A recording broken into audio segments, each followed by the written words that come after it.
सत्य को खोजने वाले सभी साधक लाइट वर्कर्स स्टारसी, आप सभी को बहुत बहुत शुभकामनाएं 5D के अंदर आने की। बहुत अच्छा लग रहा है। थोड़ा सा देर से ये वीडियो बना रहा हूँ क्योंकि पिछले कुछ दिनों थोड़ा बाहर गया हुआ था घूमने के लिए। अक्सर कहीं नहीं जाता हूँ, पर गया, प्रकृति को बड़े करीब से देखा और काफ़ी समय उस प्रकृति की गोद में बिठाया। बहुत अच्छा अनुभव और बहुत हाई वाइब्स मिली। लेकिन वीडियो नहीं बना पाया क्योंकि आके थक गया था। कुछ उस माहौल की याद आ रही थी, उससे बिछड़ना अच्छा नहीं लग रहा था। लेकिन ये भी ज़रूरी है। 3 दिन से कोशिश कर रहा हूँ कि कुछ बन जाए, और माँ नहीं चाहती थी कि वो बने उस समय पर, तो नहीं बना पाया। खैर, बनाने ना बनाने की जद्दोजहद को लंबा नहीं करता हूँ। आप सभी लोग 5D में प्रवेश कर चुके हैं जो साधना कर रहे हैं।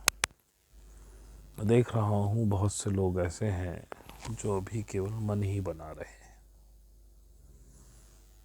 ग्रुप में भी हैं बहुत से लोग, नियमित रूप से वीडियोस भी सुनते हैं, लेकिन अभी पशोपेश में पड़े हुए हैं। करें कि नहीं करें, अभी और देख लें। कितना देखोगे, समय छूटता जा रहा है। जैसे कि सूखी रेत आपने मुट्ठी में बांध ली, कस के मुट्ठी बंद कर ली, लेकिन वो निकलती जा रही है। समय इसी तरह से ढल रहा है। अभी नहीं तो कभी नहीं वाली स्थिति है, क्योंकि अगर चैन से जीना है तो ये तो करना ही होगा। इसके बारे में कई बार बता चुका हूँ। पहले अक्सर मेरी आदत रही शुरू से, जब से मैं वीडियो बना रहा हूँ, कि मैं एक वीडियो लगभग एक ही बात बोलता हूँ एक विषय पे। लेकिन मैंने महसूस किया कि कुछ लोगों की कॉन्शियसनेस लेवल बहुत कम है। वो भी एक वीडियो को एक ही बार देखते हैं और समझ में कुछ नहीं आता। तो ये निर्णय किया कि अब से चीज़ें रिपीट किया करूँगा, क्योंकि ना तो मैं ऐसा कोई ख़ास आदमी हूँ कि एक शब्द को दोबारा रिपीट ना करूँ या एक टॉपिक दोबारा रिपीट ना करूँ। मेरा उद्देश्य है कि आप सीखें, आगे बढ़ें। तो ठीक है, बार बार भी बोलेंगे तो। एक बात और कन्फेस करना चाहता हूँ। मैंने पीछे कहा कि नमस्ते नहीं कहनी, राम राम नहीं कहना, बस लव यू बोलेंगे। तो वो भी शायद कुछ गलत चैनलिंग थी, क्योंकि आजकल मेरा दिल बहुत दिनों से, कई बार बीच में भी दिल ने का छोटा। ठीक है, नमस्ते का मतलब होता है कि मैं आपके आगे झुकता हूँ, लेकिन यदि आप उस शब्द को बोलते हुए वो महसूस कर रहे हैं, तभी उसका मीनिंग है। तो आज से खुद को भी फ्री करता हूँ और आप लोगों को भी फ्री करता हूँ कि जो नमस्ते, राम राम इत्यादि इत्यादि प्रणाम बोलना चाहें बोले। भाव नहीं होना चाहिए किसी के आगे झुकने का। किसी को सम्मान देना अच्छी बात है, कोई परेशानी नहीं। तो इस पशुपेश से खुद भी निकल रहा हूँ आप लोगों को भी निकाल रहा हूँ कि शब्द कोई भी हो सकते हैं, भाव नहीं होने चाहिए अंदर। अगर आपके अंदर झुकने के भाव है, फिर चाहे आप लव यू भी बोल रहे हैं तो भी गलत है। तो शब्दों से बच चिपकिए। ये वीडियो बनाने की कोशिश कर रहा हूँ, कितना बनेगा कैसे बनेगा मुझे नहीं पता है, क्योंकि मैं कभी कोई स्क्रिप्ट लेके नहीं बैठता। कभी कभी बैठता हूँ जब कोई स्क्रिप्ट ऐसी लगती है कि ये आपको पता होनी चाहिए, तब करता हूँ। ऐसी जरूरत भी तो कोई चीज़ मिल जाती है मुझे, बड़ी अच्छी स्क्रिप्ट, तो उसको ट्रांसलेट करके बाकायदा आपको देता हूँ। एक बात और थी कि कुछ समय पहले कुछ लोग मेरी ज़िंदगी में थे, हैं तो वो अब भी, लेकिन थे इसलिए कह रहा हूँ कि काफ़ी लोग उनमें से गायब हो गए। तो कुछ लोग ऐसे थे जिनसे कुछ एक पर्सनल टच था, और वो पर्सनली रोज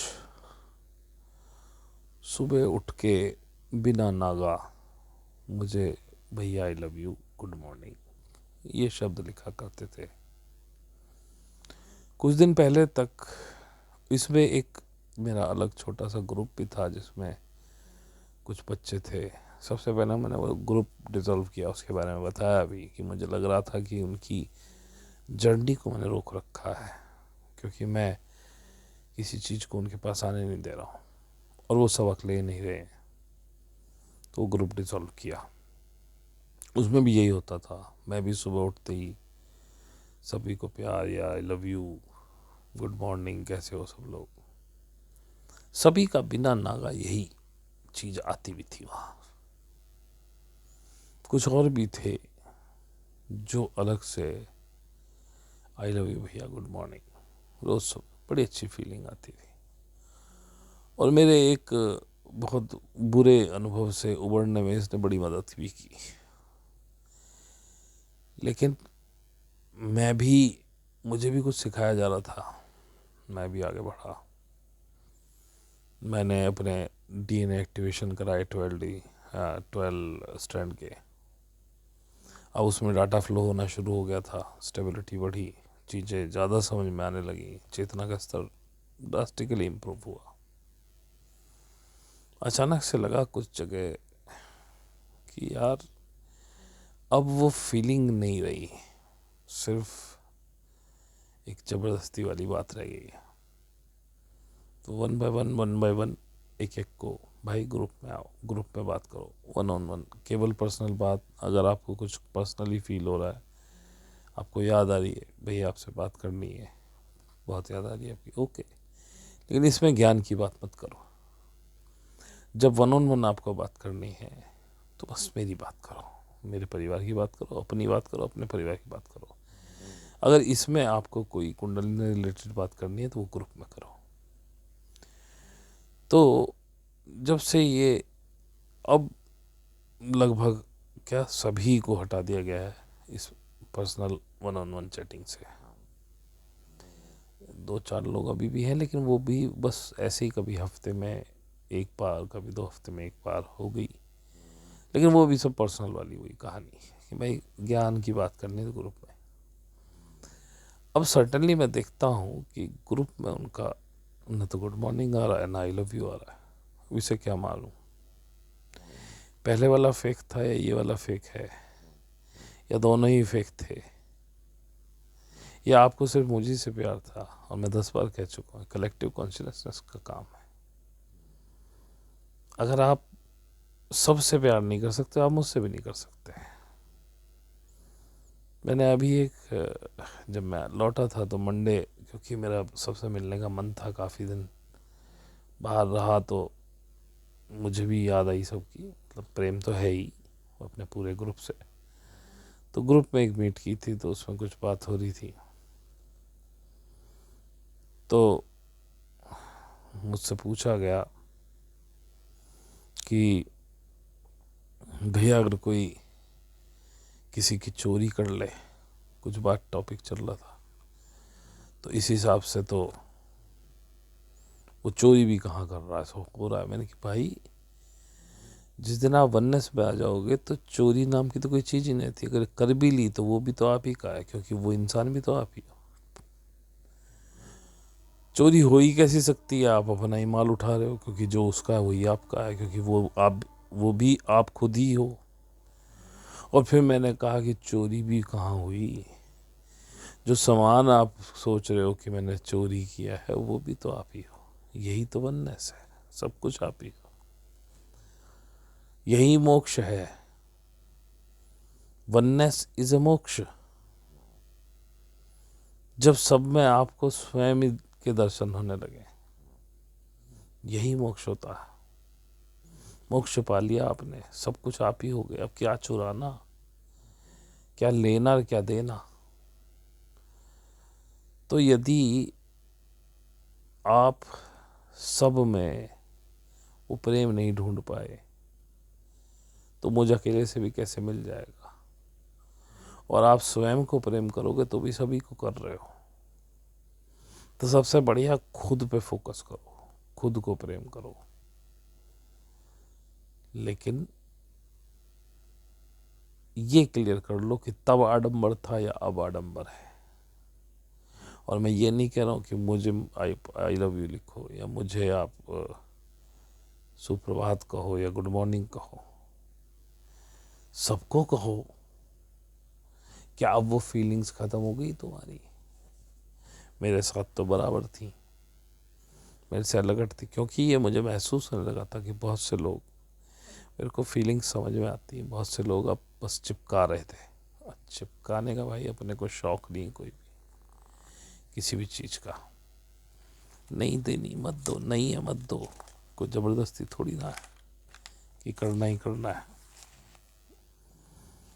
तो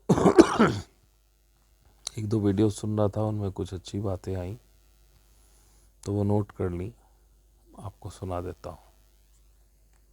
मुझे नहीं पता ये वीडियो कैसा बन रहा है, पता नहीं, मेरे दिमाग में तो बहुत सारी बातें थी करने के लिए, उसमें साधना में याद आती है, भूल जाता हूँ। तो सबसे पहले आप ये सुनिए कि जो इस धरती पे आपको बसाया गया, आपको एक फ्री बीइंग की तरह बसाया गया, और इस धरती को कई बार बिल्कुल मानव विहीन कर दिया गया। जब वो वर्जन मानव का कामयाब नहीं हुआ, क्योंकि आपके सीड्स अलग अलग प्लेनेट से आए थे सॉरी। तो एक मिनट पानी पी लेता हूँ थोड़ा। ये प्यास आजकल बहुत लगती है।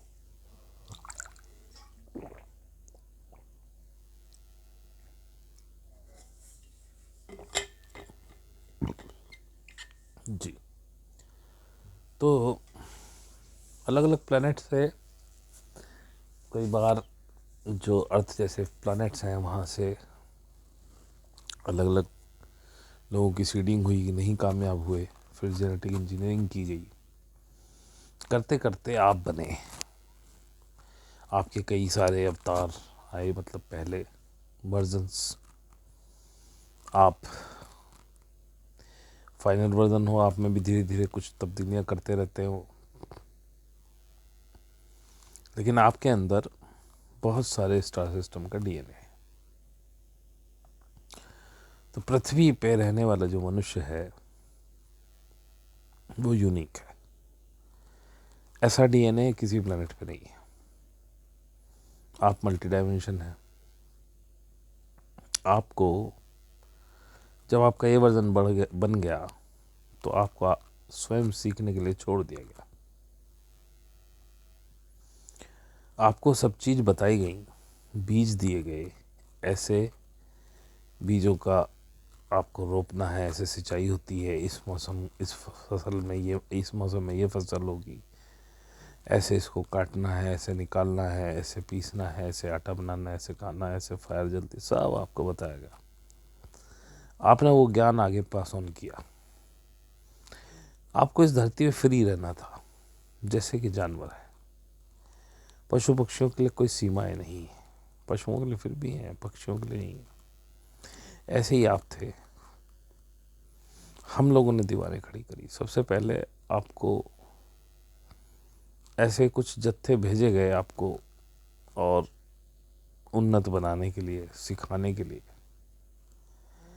लेकिन एक बहुत बड़ा टाइम फ्रेम ऐसा रहा जिसमें इस स्टार सिस्टम पे, हमारे पूरे स्टार सिस्टम, हमारी पूरी गैलेक्सी में, यू कैन से, नेगेटिविटी एकदम से बढ़ गई। नेगेटिव लोग इसमें आ गए, आर्कन्स आ गए, इसमें ओरायंस आ गए, ड्रैकोनियंस आ गए। और ये नेगेटिविटी सभी प्लैनेट्स ने इस गैलेक्सी के महसूस की। लेकिन कोई कुछ कर नहीं पा रहा था, क्योंकि प्राइम क्रिएटर की मर्जी के बिना कुछ नहीं होता। अब प्राइम क्रिएटर ने कहा होने तो जो हो रहा।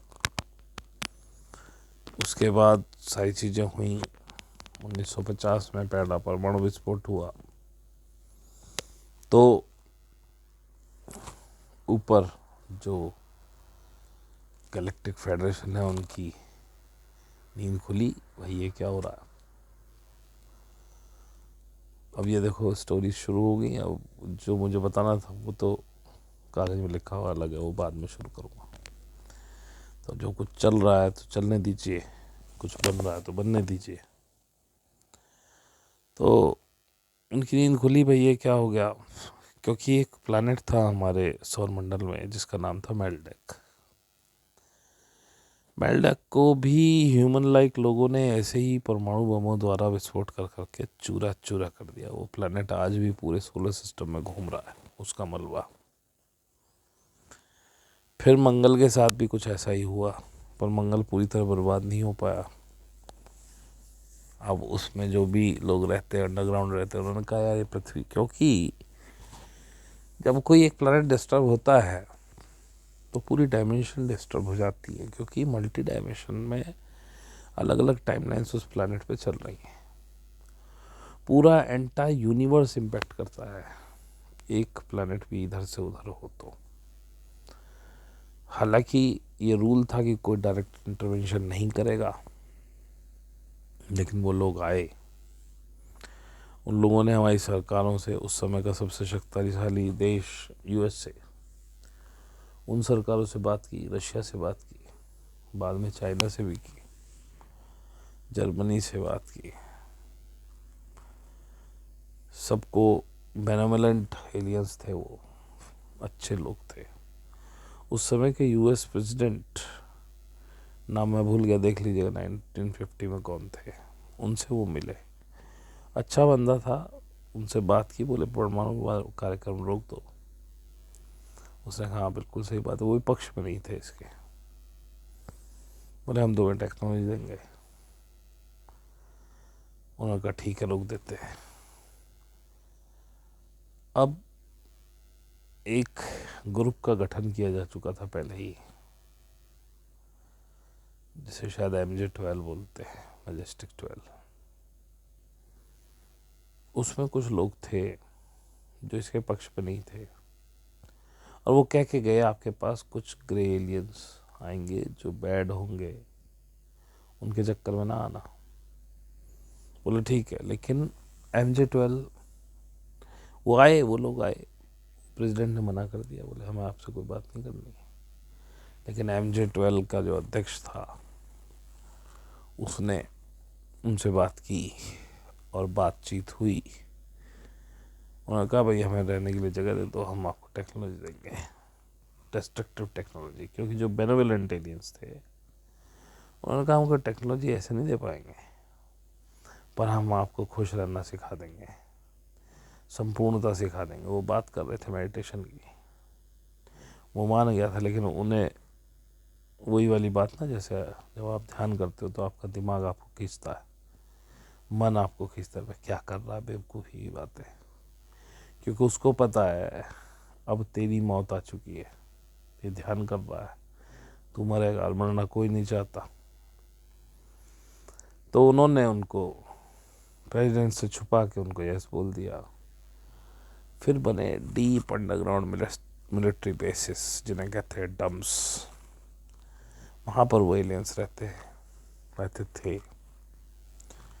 और आपको पता है डीप अंडरग्राउंड मिलिट्री बेसिस पूरे पूरे ग्लोब में है, और अंदर अंदर अर्थ की क्रस्ट के शायद हजारों मीटर नीचे। वहाँ पे बड़ी तेज रफ्तार से चलने वाली ट्रेनें भी आज तक चल रही हैं, जिनकी रफ्तार लगभग 2000 किलोमीटर प्रति घंटा है। वो आज भी हैं, ट्रेनें हैं, वो लोग मौजूद नहीं हैं अब।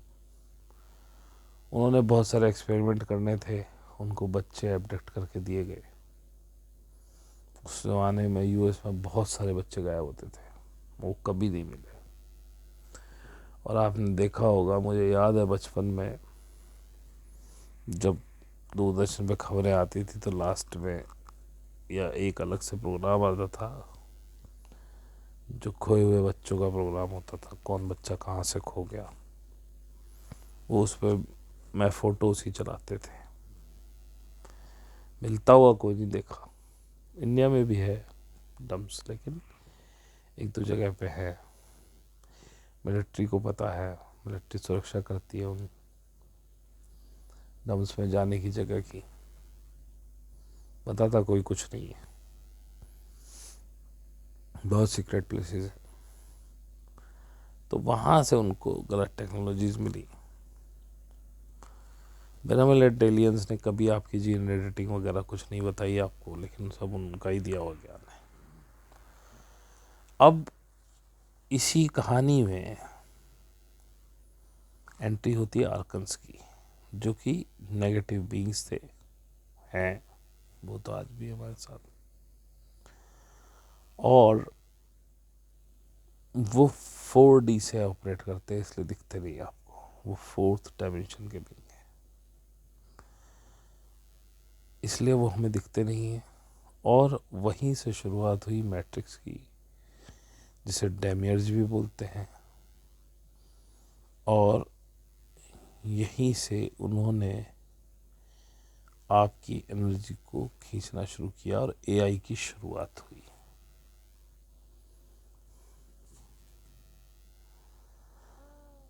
और मैट्रिक्स क्या करता है, सबसे पहले ईगो क्रिएट करता है ताकि आप सच्चाई से दूर हो जाएं। ईगो ही सारी राड़ की जड़ जिसे बोलते हैं वो है। और आर्कन्स ने एआई क्रिएट की। एआई कैसे क्रिएट की? जैसे कि आप देखते हैं कि बहुत से हमारे पूर्वज सपने में आते हैं, किसी को भगवान के दर्शन हो रहे हैं, ये सब आर्कन्स का काम है। भगवान किसी को दर्शन नहीं देते, और कोई मरा हुआ व्यक्ति किसी के सपने में नहीं आता, क्योंकि वो होता ही नहीं है। वो तो सोल है, प्योर है, परमात्मा की लाइट है, उसे कौन हाथ लगाएगा। तो इन्होंने एआई खेला, जब आदमी मरता है तो 4th डायमेंशन में जाता है, वहाँ पे ये पकड़ लेते हैं उसको। किसी को जीसस क्राइस्ट बन के दिखाते हैं, किसी को यमराज बन के दिखाते हैं, किसी को बाबा नानक बन के दिखाएंगे, किसी को मोहम्मद साहब बन के दिखाएंगे, किसी को अल्लाह बन के दिखाएंगे। और वहाँ पे क्योंकि आपके पैटर्न ऐसे होते हैं कि पुराने तो आप भूल गए हो सब, पहले क्या थे आप, आपके पैटर्न ऐसे होते हैं, आप उनकी बात मान लेते हो, और फिर वो कहते हैं अच्छा तुम्हारे कर्म बंधन अभी चल रहे हैं, तो तुम जरा नीचे होके आओ और इस बार कर्म बंधन नष्ट करके जाना। उन्हीं लोगों ने ये सारी कहानी बताई कि आप कई बार जन्म लेते हो, ये है वो है। अब आप कहोगे कि कृष्ण ने भी भागवत में बताया, तो भाई ये सारी किताबें लगभग किसी एक ग्रुप की लिखी हुई हैं। मुझे नहीं पता कि कृष्ण कभी जन्मे भी थे, बहुत बड़ी स्टेटमेंट दे रहा हूँ,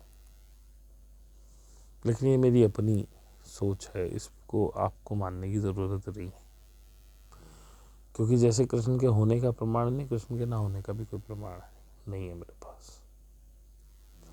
जैसे राम के होने का कोई प्रमाण नहीं है, राम के ना होने का भी कोई प्रमाण नहीं।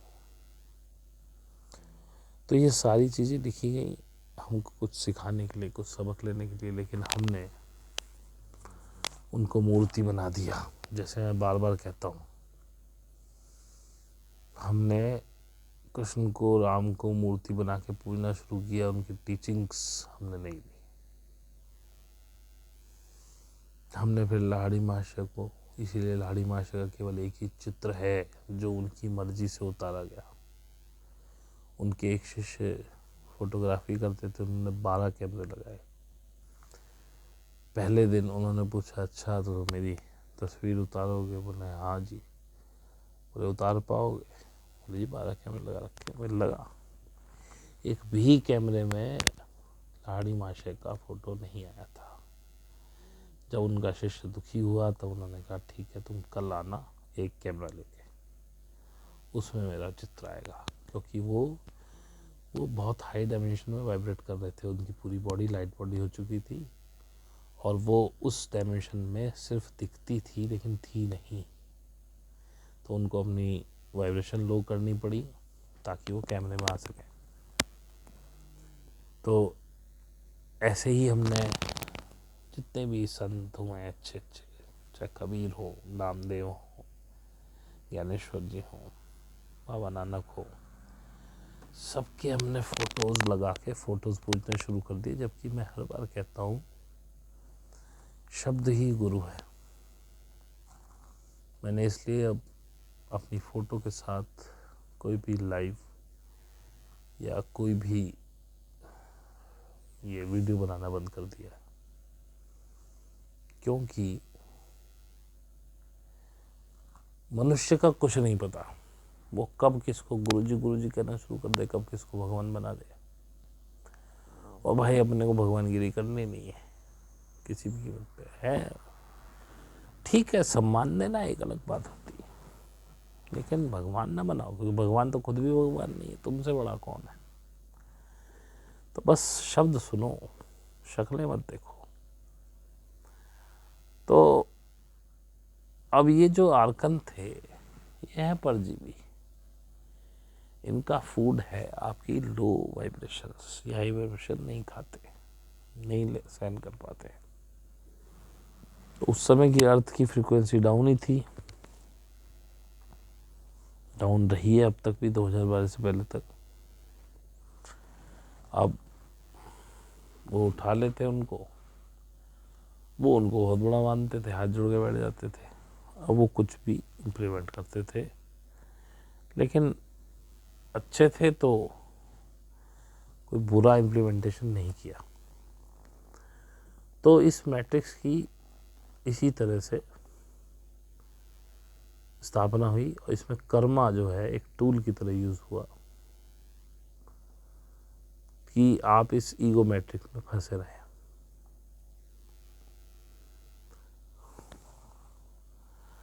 अब इस 4D में जो ऑपरेट करते हैं वो रेप्टिलियंस भी हैं, अनुनाकीज भी हैं, ग्रेज भी हैं,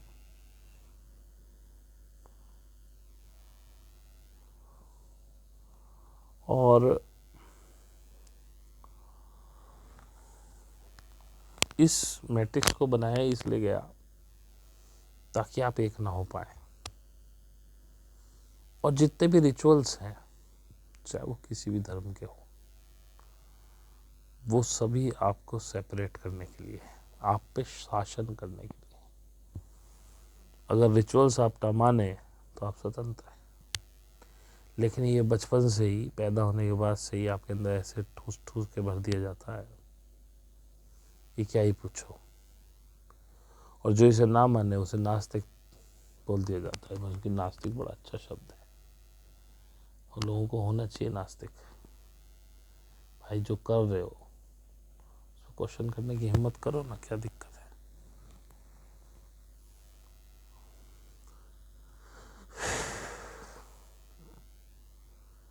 और ये लोग जितने भी हैं, चाहे अनुनाकी हो, रेप्टिलियंस हो, ग्रेज हो, आर्कन्स हो, वो आपकी एनर्जी चुराने के लिए आए। अब एनर्जी, इस पूरी अर्थ की एनर्जी चुराने के लिए आए। और एनर्जी कई फॉर्म में होती है, क्योंकि ये सब कुछ जो आप देख रहे हो, आप खुद भी एक एनर्जी हो। तो जैसे अर्थ की कोर में से मिनरल निकाल लिए, मेटल्स निकाल लिए, प्रेशियस मेटल्स हैं, और जैसे कि आपका पैसा, पैसा इज आल्सो एनर्जी। तो ये हर तरीके से, चाहे टैक्स लगा के, चाहे एजुकेशन में, चाहे मेडिकल से, चाहे पॉलिटिक्स से, बैंक्स के जरिए, इंश्योरेंस के जरिए, लॉज, कोर्ट सिस्टम, इनमें सब आपकी एनर्जी निकाली जा रही है।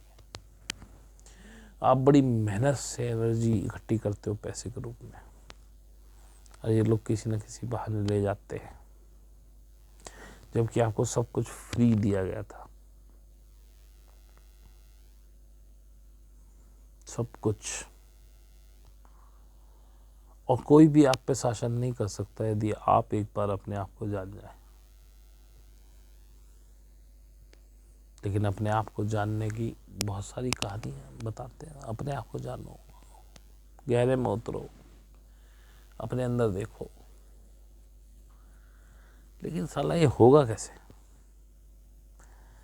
बकवास सब करते हैं, बताता कोई नहीं है, क्योंकि ये बकवास बिकती बहुत अच्छी है और लोग बेच रहे हैं। आश्रम बनवा लिए लोगों ने, मजे ले रहे हैं वहाँ पे। हर आश्रम में 20, 25, 50 गौए पाल लेते हैं, उनके नाम पे दान देते हैं।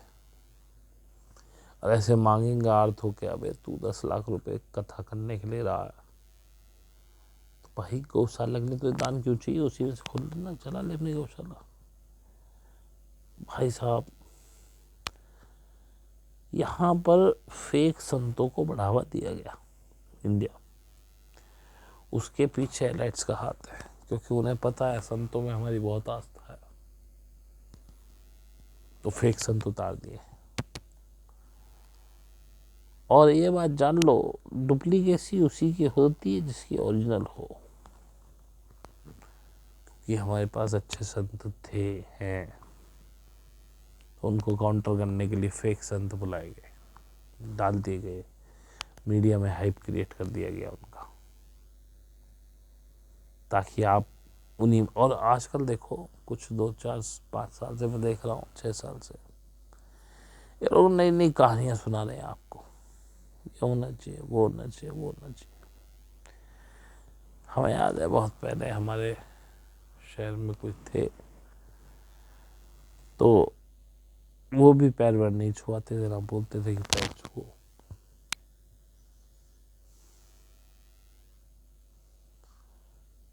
तो मैं क्या बोल गया अभी मुझे याद ही नहीं है, मैं किसी गफलत में था, तो अब मुझे याद ही नहीं मैं क्या बोल गया, तो उसे कंटिन्यू नहीं कर सकता। खैर आगे बढ़ता हूँ। तो ये जितना भी education, medical, politics, banks, shorts, short कहाँ से गए, स्पोर्ट्स, सॉरी पढ़ने में गलती हो गई, स्पोर्ट्स, लॉ, कोर्ट सिस्टम, सब फ्रॉड है। आपको ट्रैप कर दिया गया है, एक दूसरे से अलग कर दिया गया है, सोर्स से अलग कर दिया गया है। और अब उसके लिए केमिकल का भी, टेक्नोलॉजी का सहारा लें, जीएम फूड, केमिकल्स, फ्लोराइड्स, आपको दे देगा। आप उस सोर्स से ना जुड़ जाओ। कौन कहता है कि आपको गुलाम बनाने वाले हैं ये लोग? आप गुलाम हैं उनके। मैंने पहले भी कहा था,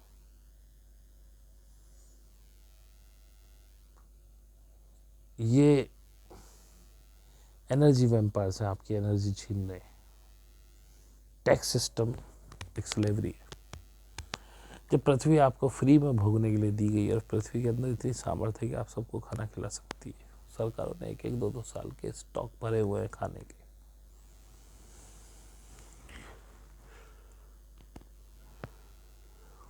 तो खाने की कमी कहाँ है? लेकिन वो आपको आपकी फ्रीडम नहीं देना चाहते। गुलाम तो आप उनके पूरे सिस्टम के आज भी हैं, कौन गुलाम नहीं है उनका। लेकिन वो डर इस बात से रहे कि आप फ्री ना हो जाए, अपने आप को जान ना पाए। ये सब अभी क्यों हो रहा है? क्योंकि उन्हें पता है इन दिनों एनर्जी बहुत हाई होने वाली है। वो इस मूवमेंट को रोकना चाहते हैं, क्योंकि अगर आप शिफ्ट हो गए 5D में तो घंटा आप किसी की रूलिंग मान रहे हो, किसी को रूलर मान रहे हो, फिर तो आप कहोगे नरेंद्र मोदी भी मैं ही हूँ और साला पुतिन भी मैं ही हूँ। तू कौन है बे? मैं ही तो हूँ तू। और यकीन मानना, जिस दिन आप 5D या 4D में वाइब्रेट करने लगोगे, 3D आपका बिताबी बिगाड़ भी कुछ नहीं पाएगी। शरीर शायद आपका 3D में रह जाए, लेकिन आप अगर इंटरनल वाइब्रेट करने लगोगे 4D या 5D की फ्रीक्वेंसी में, ये लोग आपको टच भी नहीं कर सकते। इनको आपको कुछ भी करना मुश्किल हो जाएगा। आप पे हाथ नहीं लगा सकते। और ये आपकी वाइफ स्लो कर रहे हैं। दुनिया भर के टावर लगा दिए, मोबाइल दुनिया भर की कहानी, सैटेलाइट्स, टीवी।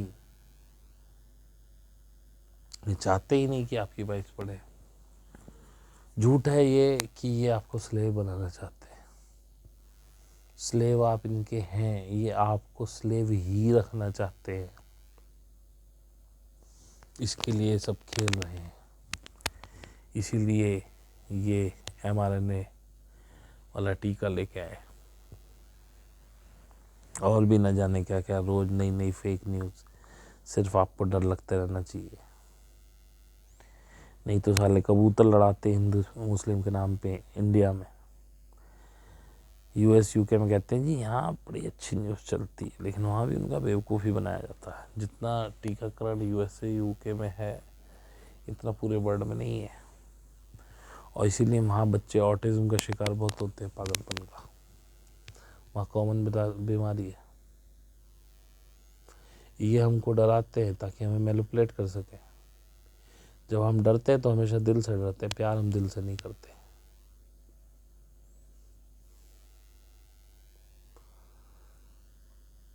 ये सारा सिस्टम ये 4D से चलाते हैं, इसलिए नज़र नहीं आते। लेकिन जैसे जैसे आप अवेकन हो रहे हैं, आगे बढ़ रहे हैं, 4D में तो आप ऑलरेडी आ ही चुके हैं, तो आपको ये सारी चीज़ें दिखनी शुरू हो रही हैं। अब आगे बढ़ने के लिए कुछ मेडिटेशन ग्रुप ज्वाइन करो, डांस करो, खेलो कूदो, गाने गाओ, ड्रम्स बजाओ, जो मन कर रहा है वो करो। सबसे ज़रूरी है साधना करो और अच्छा मैनिफेस्ट करो। जैसे हमने 930 का मैनिफेस्टेशन बनाया हुआ है, लेकिन ज़रूरी नहीं है जो 930 नहीं कर पा रहा, तो हमने 3 समय बनाए थे पहले, अब याद नहीं मुझे कौन से समय थे, वीडियो में देख लेना।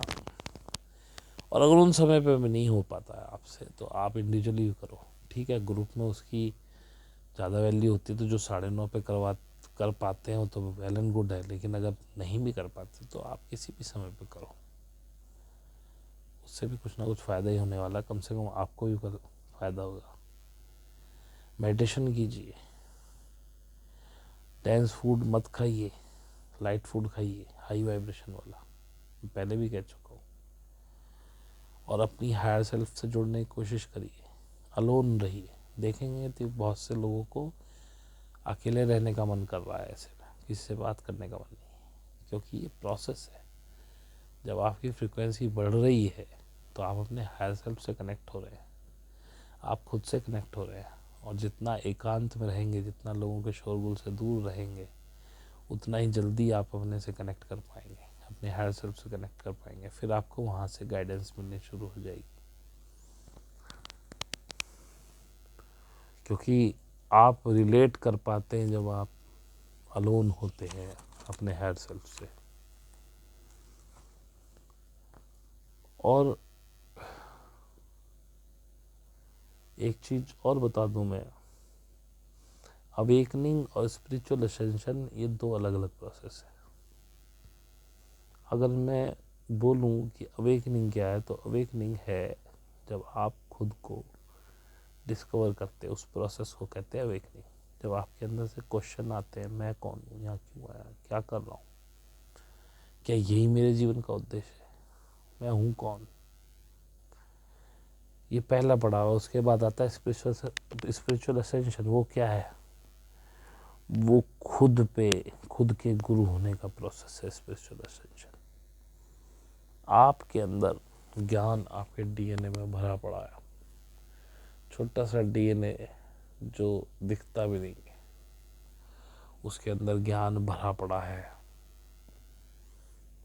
12 स्ट्रैंड का आपका डीएनए है, जो कि एक्सटेंडेबल है अप टू 22D।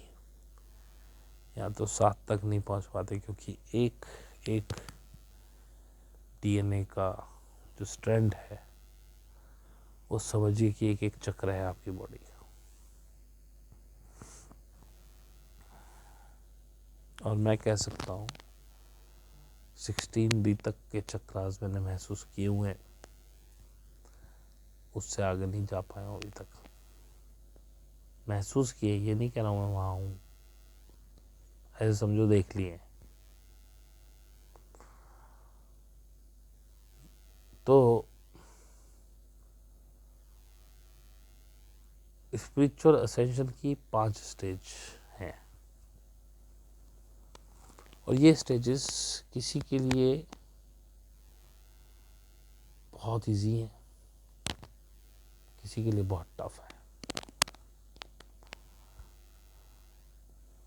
इसको पाने से पहले dark night of the soul से गुजरना पड़ता है, और वो बहुत ही गंदा पीरियड होता है। इसमें आप लॉस फील करेंगे, डिप्रेस फील करेंगे, टूटे हुए महसूस करेंगे अपने आप को, यार मैं क्या हो गया मेरे साथ। ही आपके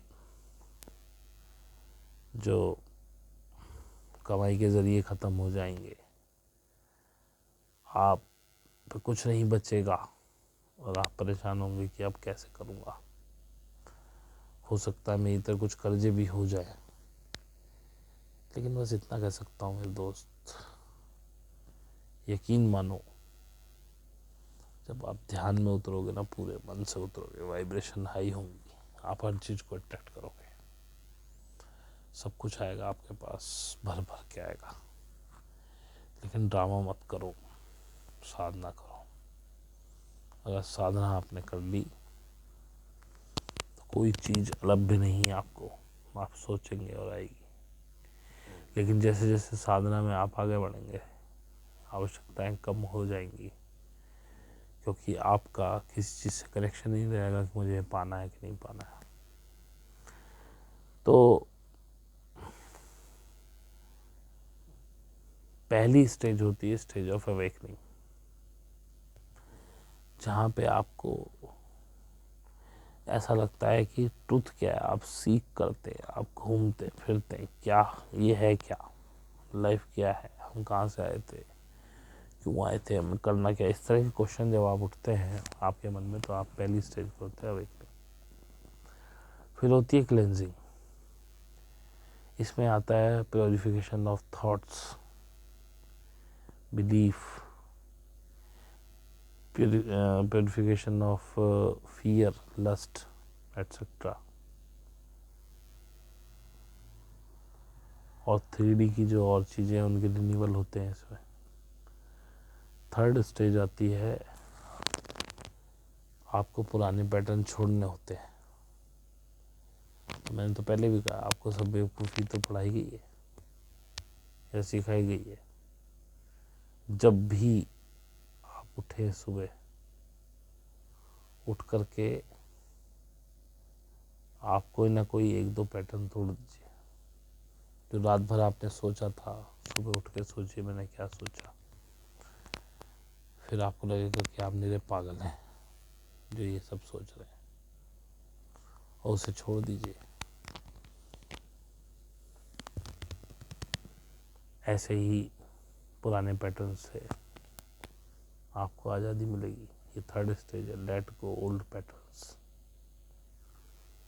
उसके बाद आती है रीबर्थ। जब आपके पैटर्न्स क्लियर हो जाते हैं, आप डिज़ायर से मुक्त हो जाते हो, ग्रीड से मुक्त हो जाते हैं, और आपको ट्रूथ, सच्चाई और विजडम और नॉलेज मिलती है, तो आपका रीबर्थ होता है।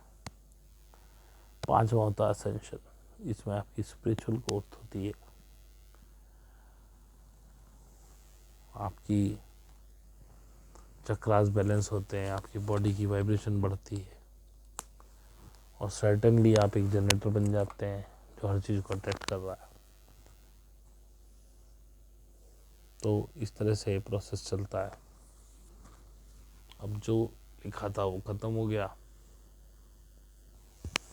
और आंखें बंद कर दी जा रही हैं, बोलने नहीं दिया जा रहा है। ऐसा महसूस होता है कि आज के लिए इतना काफ़ी है। तो आप सभी को दिल से, हृदय से बहुत बहुत प्रेम, और आप सभी दिव्य आत्माओं को मेरा प्रणाम, जो हमारे ग्रुप में हैं या रेगुलर मेडिटेशन करके आगे बढ़ रहे हैं। मैनिफेस्टेशन, नीचे जाने वाली चाहत। और फिर देखिए मैं कहाँ से कहाँ पहुँच गया, क्योंकि बार बार वो झपकी आ रही है और मैं कुछ गफलत में भगे जा रहा हूँ। तो ठीक है, इसको यहीं बंद करते हैं। इससे आगे शायद मैं नहीं बता पाऊँगा कुछ भी। आपका जुड़ने के लिए बहुत बहुत धन्यवाद, और आप सब मुझसे जुड़े हुए हैं इसके लिए आपका बहुत बहुत आभार, क्योंकि आपके साथ मैं ग्रो कर रहा हूँ। आपके ज़रिए ही मैं ग्रो कर रहा हूँ, वरना नहीं हो सकता। और हाँ, 22 तारीख में प्रवीण जी के उस पर है, उनकी गुरु आ रही है, और मैंने उनको एक बार सुना है। बहुत अच्छी लेडी हैं, बहुत सुलझी हुई हैं। तो हो सके तो उसे ज्वाइन कर लेना, सेशन को, उसे सुनना। नहीं भी सुन पाओ, जो लाइव में ये है कि कुछ मन करे तो आप उनसे पूछ सकते हो। मैंने भी उनको सुना है, तो मुझे अच्छा लगा। मतलब वो लेडी अच्छी विजडम वाली लेडी। और भाई ये मत सोचो कि प्रवीण भाटिया हमें समझ में नहीं आ रहे, या हमें फलाना समझ में नहीं आ रहा, हम उसे क्यों सुने। हम तो भैया आपको, डोंट स्टिक टू मी। सुनो सबको, मैं सबको सुनता हूँ, लेकिन जो दिल पे रेजोनेट करे उसे मान लो, बाकी छोड़ दो। अभी कुछ चीज़ें, अवध ओझा जी हैं, मोटिवेशनल स्पीकर हैं, IAS को पढ़ाते हैं, उनकी सुनी। अब किसी ने मेरे से कहा कि सर अवध ओझा सर बहुत कुछ और भी लिखते हैं, और ये है वो है, मन से इत्तेफाक है। हमने कहा हम ही कौन सा सब चीज़ों से इत्तेफाक रखते हैं। जो अपने दिल को अच्छा लगता है उसे अपना लेते हैं, जो रिजोनेट करता है। मैं ही कौन सा सारी बातें ठीक बोलता हूँ, पता नहीं कितनी उल्टी सीधी बोलता हूँ। तो उन पे भी लोग अमल करने लगेंगे तो फ़ायदा क्या, फिर आपका विवेक कहाँ गया। विवेक से काम कीजिए, सुनिए सबकी, मानिए उतनी जितनी आपके दिल को रिजोनेट करती है। मैं बोल रहा हूँ तो बहुत सारे टुकड़े ऐसे होते होंगे जिससे आप रिजोनेट नहीं करते, बोले सारा झूठ बोल रहा है, तो ठीक है, छोड़ दीजिए। उस टुकड़े को मैंने कभी नहीं कहा कि पकड़िए। तो ये वीडियो चैनल पर डल जाएगी। अभी तक सैटरडे संडे की मीट का कोई मन नहीं है, हुआ तो टाइम से डाल दूँगा। आप बहुत भाग्यशाली लोग हैं जो इस जर्नी में आ रहे हैं, और हम आपसे ज़्यादा भाग्यशाली हैं क्योंकि आप हमें आगे बढ़ा रहे हैं अपने साथ। इसी अभिनंदन के साथ आपका दिन शुभ हो और आप आगे बढ़ें, यही मेरी जो है ख्वाहिश है, यही हमारा उद्देश्य है। धन्यवाद आप सभी को, बहुत बहुत लव यू।